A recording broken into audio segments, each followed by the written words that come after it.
میرے نزدیک تو کسی شخص کا صحابی ہونا یہ فضیلت کے لیے کافی ہے، چاہے اس کے لیے کوئی اور فضیلت ہو یا نہ ہو۔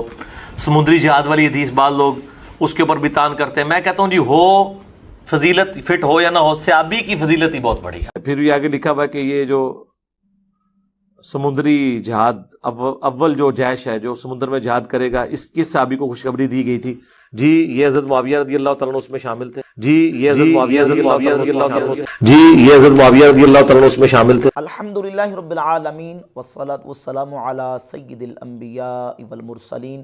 اما بعد فاعوذ باللہ من الشیطان الرجیم، بسم اللہ الرحمن الرحیم۔ بحمد اللہ تعالی ہم اہل سنت و جماعت نبی پاک صلی اللہ علیہ وآلہ وسلم کے تمام صحابہ کرام رضی اللہ تعالی عنہم کی اپنے دلوں میں محبت رکھنے والے، ان کے فضائل و کمالات، ان کی خوبیاں، ان کے محاسن کو بیان کرنے والے، اور نبی پاک صلی اللہ علیہ وآلہ وسلم کے تمام صحابہ کا ادب و احترام اور ان کی عقیدت رکھنے والے ہیں۔ اس کے مقابلے میں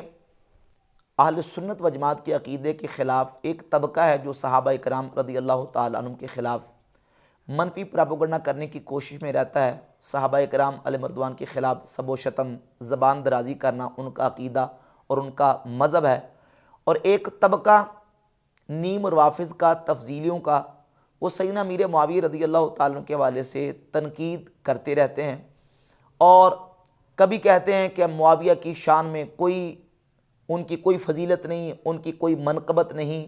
اور ایک طبقہ وہ ہے کہ جو فضائل و مناقب کو تو تسلیم کریں گے لیکن کہیں گے کہ نہیں، ان کے فضائل بیان نہیں کرنے چاہیے اور ان کے مناقب کو بیان کرنا ہی نہیں چاہیے۔ اہل سنت کا نظریہ یہ ہے کہ صرف امیر معاویہ کے بارے میں اپنی زبان کو بند رکھا جائے اور بس، اس کے علاوہ ان کے بارے میں ان کی فضیلت بیان کرنا یہ ناسبیت ہے۔ جبکہ بحمد تعالیٰ ہم اہل سنت کہتے ہیں کہ نبی پاک علیہ الصلوۃ والسلام کے صحابہ 1.25 لاکھ کے قریب جتنے صحابہ، 1,14,000 یا جتنے بھی صحابہ ہیں، ان صحابہ علیہ رضوان کی الگ سے خصوصی کوئی فضیلت ثابت نہ بھی ہو، عمومی فضائل جو نبی پاک علیہ الصلوۃ والسلام کے صحابہ کے ثابت ہیں، صحابیت کی بنیاد پہ ان کی فضیلت بیان کرنا، ان کی خوبیاں اور ان کے محاسن بیان کرنا، یہ اہل سنت و جماعت کا عقیدہ ہے۔ اور حضرت امیر معاویہ رضی اللہ تعالیٰ عنہ تو وہ صحابی ہیں کہ جن کے متعدد فضائل اور ان کو کئی شرف حاصل ہیں۔ نبی پاک صلی اللہ علیہ وآلہ وسلم کی احادیث ان کے حق میں، صحابہ اکرام کے اقوال ان کے حق میں، اور عمومی فضائل کا وہ مصداق ہیں، خصوصی فضائل ان کو حاصل ہیں، شرف اسلام ان کو حاصل ہے، شرف صحابیت ان کو حاصل ہے، شرف نسب ان کو حاصل ہے، شرف مساہرت ان کو حاصل ہے، شرف علم اور شرف امارت فی زمن الخلیفتین ان کو حاصل ہے، اور بے شمار ان کو فضائل حاصل ہیں۔ ہم ان کے فضائل اور ان کے مناقب کیوں بیان نہ کریں؟ اہل سنت کے ائمہ نے، محدثین نے ان کے فضائل کو بیان کیا، اور اہل سنت کا یہ عقیدہ ہے کہ ہم نبی پاک علیہ الصلوۃ والسلام کے صحابہ کے فضائل کو بیان کریں گے، ان کی خوبیوں کو بیان کریں گے، اور حضرت امیر معاویہ رضی اللہ تعالیٰ کی ذات کے تو بحمد اللہ فضائل موجود ہیں۔ علی سبیل التنزل اگر مانا جائے کہ فضائل نہیں بھی ہیں، بالخصوص خصوصی طور پر ان کے فضائل نہ بھی ہوں، تو تب بھی صحابی ہونے کی فضیلت ان کو حاصل ہے، اور صحابی ہونا یہ اتنی بڑی فضیلت ہے کہ دنیا کا کوئی عمل اس عمل کا مقابلہ نہیں کر سکتا۔ امام بخاری رحمۃ اللہ علیہ نے صحیح بخاری کے اندر فضل و اصحاب نبی صلی اللہ علیہ وآلہ وسلم کا چیپٹر قائم کیا، اور فضل و اصحاب نبی یعنی نبی کریم علیہ الصلوۃ والسلام کے صحابہ کی فضیلت کا چیپٹر اور باب، اس باب میں امام بخاری رحمۃ اللہ علیہ نے حضرت امیر معاویہ رضی اللہ تعالیٰ عنہ کا ذکر کیا ہے، اور 3764، 3765 اور 3766 یہ 3 روایت لے کے ہے، جس میں پہلی روایت حضرت عبداللہ ابن عباس رضی اللہ تعالی عنہما سے ہے کہ کسی نے حضرت امیر معاویہ کو ان کے سامنے ذکر کیا تو حضرت عبداللہ ابن عباس رضی اللہ تعالی عنہما نے فرمایا دعہ فإنہ صاحب رسول اللہ صلی اللہ علیہ وسلم، معاویہ کے بارے میں کوئی بات نہ کرو، ان کو چھوڑ دو، وہ رسول اللہ صلی اللہ علیہ وسلم کے صحابی ہیں۔ حضرت عبداللہ ابن عباس رضی اللہ تعالیٰ عنہما ان کے شرف صحبت کو مان رہے ہیں کہ وہ نبی پاک علیہ الصلوۃ والسلام کی صحبت سے مشرف ہیں، اور 3766 نمبر حدیث کے اندر حضرت معاویہ رضی اللہ عنہ خود کہہ رہے ہیں کہ میں نبی پاک علیہ الصلوۃ والسلام کا صحابی ہوں، اور امام بخاری نے ان کو صحابہ کے فضل کے باب میں، فضیلت کے باب میں ان کا تذکرہ کیا، اور یہ ان کی بہت بڑی فضیلت ہے۔ تو صحابی ہونا بھی بہت بڑا شرف اور فضیلت ہے جو کہ حضرت امیر معاویہ رضی اللہ تعالیٰ عنہ کو حاصل ہے، اور کوئی فضیلت حاصل نہ بھی ہو بحمد تعالیٰ۔ جب ہم تمام صحابہ کی فضیلت کو بیان کرتے ہیں، ان کا شرف اور ان کی عزت کو مانتے ہیں، تو حضرت امیر معاویہ رضی اللہ تعالیٰ عنہ تو نبی پاک علیہ الصلوۃ والسلام کے وہ صحابی ہیں جن کے لیے خصوصی فضائل بھی ثابت ہیں، ابھی میں ان کا انشاءاللہ تعالیٰ تذکرہ کروں گا۔ تو حضرت امیر معاویہ رضی اللہ تعالیٰ عنہ کی جو خصوصیات اور ان کے جو فضائل ہیں، ایک ہے عمومی فضائل، اس اعتبار سے شرف صحابیت کے اعتبار سے ان فضائل کے وہ مستحق ہیں، اور ایک ہے خصوصی فضائل، وہ خصوصی فضائل بھی حضرت امیر معاویہ رضی اللہ تعالیٰ عنہ کو حاصل ہیں۔ صحیح بخاری کے اندر 2924 نمبر حدیث امام بخاری لکھے ہے، اس حدیث کا ایک حصہ یہ ہے کہ نبی پاک صلی اللہ علیہ وآلہ وسلم نے فرمایا اول جیش من امتی یغزون مدینہ قیصر مغفور لہم، میری امت کا پہلا لشکر جو کیسر کے شہر پر حملہ آور ہوگا اور کیسر کے شہر میں جہاد کرے گا، مغفور لہم، ان کی بخشش ہو گئی، وہ بخش دیا گیا، ان کی مغفرت ہوگی۔ اس حدیث کا مصداق سیدنا امیر معاویہ رضی اللہ عنہ کی ذات اقدس ہے، بالاتفاق وہ ٹھہرتے ہیں۔ مرزا جیلمی پہلے اقرار کر چکا، پہلے تسلیم کر چکا ہے، اور یہی جو حدیث ہے اس حدیث کو مان چکا ہے کہ یہ حدیث حضرت امیر معاویہ رضی اللہ عنہ کی فضیلت میں ہے، یہ ان کی منقبت ہے۔ صحابیت کی بات کریں تو صحابیت کی فضیلت کے حوالے سے بھی مرزا جیلمی اس کو تسلیم کر چکا، اور یہ جو حدیث ہے کہ کیسر کے شہر پر میری امت کا جو پہلا لشکر حملہ آور ہوگا اس کی بخشش ہوگی، اس فضیلت کو بھی مرزا جیلمی تسلیم کر چکا۔ پھر بھی آگے لکھا ہوا ہے کہ یہ جو سمندری جہاد اول جو جیش ہے جو سمندر میں جہاد کرے گا، اس کس صحابی کو خوشخبری دی گئی تھی؟ جی یہ حضرت معاویہ رضی اللہ تعالیٰ عنہ اس میں شامل تھے۔ اس کے علاوہ صحیح مسلم کے اندر 6857 نمبر اور سنن ابی داؤد کے اندر سنن نسائی کے اندر یہ حدیث موجود ہے، اور یہ حدیث صحیح ہے کہ نبی پاک صلی اللہ علیہ وآلہ وسلم کے صحابہ کرام علیہم رضوان ایک مقام پہ حلقہ بنا کے اللہ کا ذکر کر رہے تھے، اور نبی پاک علیہ الصلوۃ والسلام کی ذات اقدس کے والے سے اللہ رب العزت کی بارگاہ میں شکر ادا کر رہے تھے۔ من علینا بکا، یہ الفاظ ہیں سنن نسائی کے اندر کہ اللہ رب العزت نے یا رسول اللہ آپ کو ہمارے اندر بھیج کے ہمارے اوپر جو اللہ نے احسان کیا ہے اس احسان کا رب کی بارگاہ میں ہم شکر ادا کر رہے ہیں۔ اور جب نبی پاک علیہ الصلوۃ والسلام کے صحابہ اس مجلس کو، اس جلسے کو سجا کے بیٹھے تھے، تو اس مجلس اور جلسے میں حضرت امیر معاویہ بھی موجود تھے۔ نبی پاک علیہ الصلوۃ والسلام نے فرمایا کہ ان اللہ یباہی بکم الملائکہ، صحابہ تمہارا یہ جلسہ اللہ رب العزت کی بارگاہ میں اتنا پسند آیا ہے کہ اللہ تبارک و تعالیٰ تمہارے اس جلسے پر فرشتوں میں فخر فرما رہا ہے۔ کس جلسے پر؟ کس محفل پر؟ جو محفل صحابہ اکرام نے سجائی تھی، اور اس میں حضرت امیر معاویہ رضی اللہ تعالیٰ عنہ بھی شامل تھے۔ اس فضیلت کو بھی مرزا جیلمی نے بھی تسلیم کیا ہے کہ حضرت امیر معاویہ رضی اللہ تعالیٰ عنہ کی فضیلت ہے۔ حضرت معاویہ رضی اللہ تعالیٰ عنہ مسجد میں آئے اور دیکھا کہ کچھ لوگ ایک حلقے میں بیٹھے ہوئے ہیں اور آپس میں مسجد کے اندر گفت و شنید کر رہے ہیں، تو آ کے ان کے پاس کھڑے ہو گئے اور پھر فرمایا کہ تم لوگ یہاں پر کس لیے بیٹھے ہوئے ہو؟ تو انہوں نے کہا کہ اے امیر المومنین، ہم اللہ کا ذکر کرنے کے لیے بیٹھے ہیں، اور ہم اس بات پر اللہ کا شکر ادا کر رہے ہیں کہ اللہ تعالیٰ نے ہمیں اسلام کی دولت عطا فرمائی ہے۔ پھر حضرت معاویہ رضی اللہ تعالیٰ عنہ نے کہا کہ اللہ کی قسم اٹھا کر کہو کہ تم اسی لیے بیٹھے ہو۔ انہوں نے کہا اللہ کی قسم امیر المومنین اسی لیے بیٹھے۔ تو پھر حضرت معاویہ رضی اللہ تعالیٰ عنہ نے کہا کہ میں نے قسم اس لیے نہیں اٹھوائی کہ میں نے تمہارے بارے میں کوئی بدگمانی کی، بلکہ میں نے ایک سنت پہ عمل کیا ہے۔ ایک دفعہ ہم لوگ بھی اسی طریقے سے بیٹھے ہوئے تھے، اللہ، اور حضور صلی اللہ علیہ وسلم ہمارے پاس تشریف لائے۔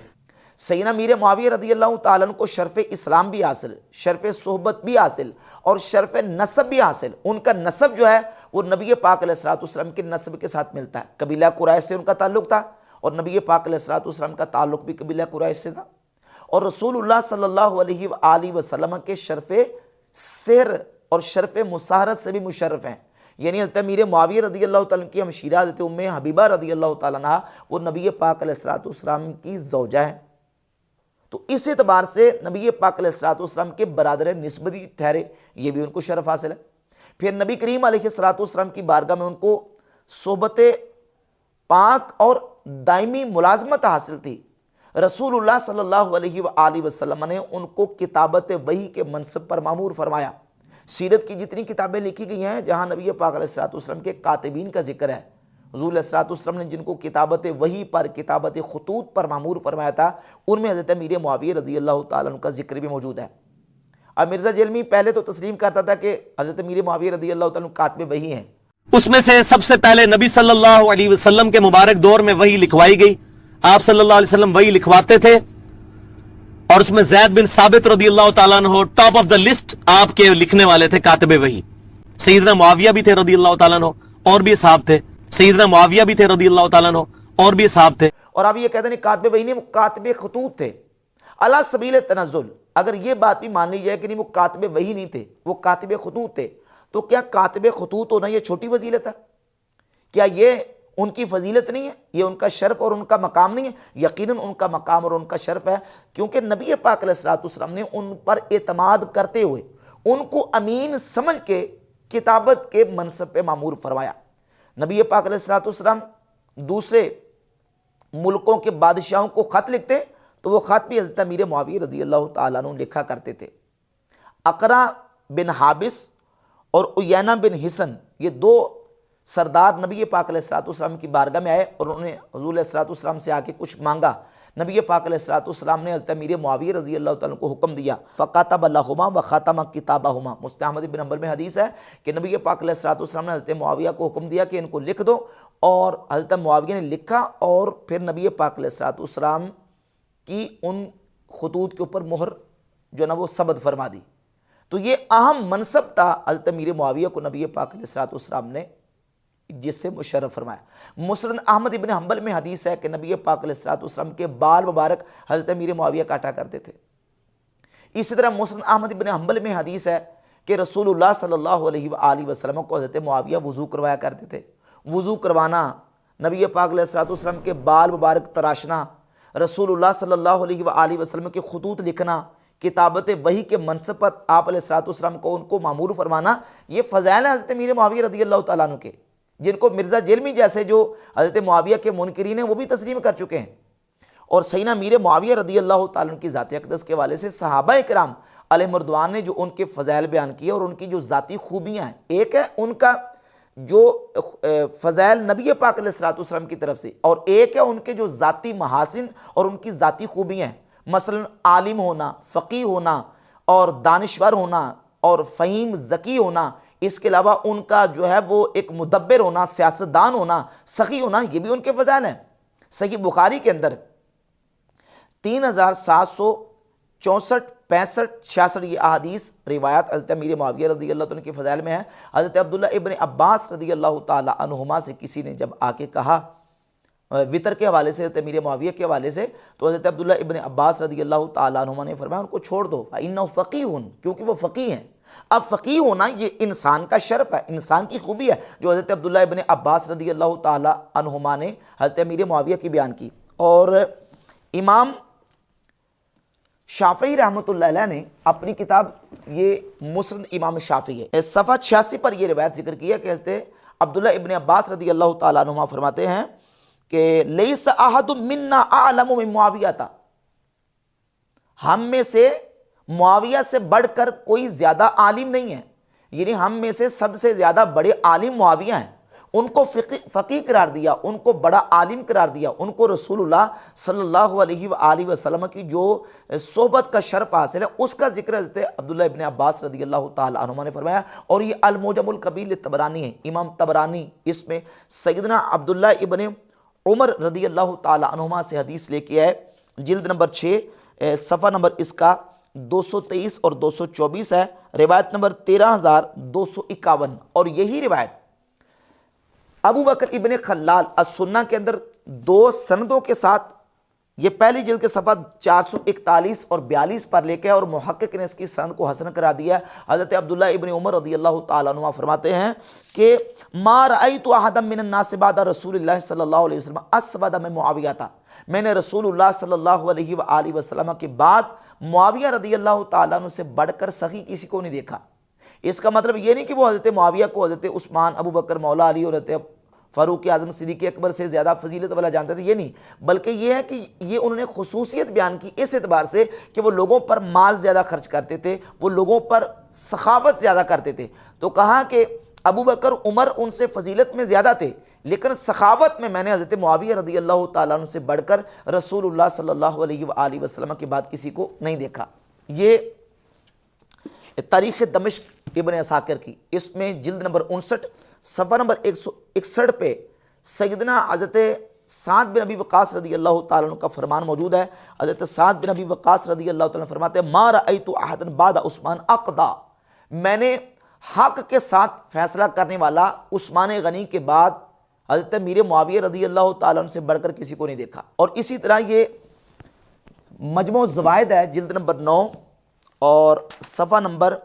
595، روایت نمبر 15920 ہے. حضرت ابو درداء صحابی رضی اللہ تعالیٰ عنہ فرماتے ہیں ما رأیت احدا بعد رسول اللہ صلی اللہ علیہ وآلہ وسلم اشبہ صلاۃ برسول اللہ صلی اللہ علیہ وسلم من امیرکم ھذا، یعنی معاویہ تھا.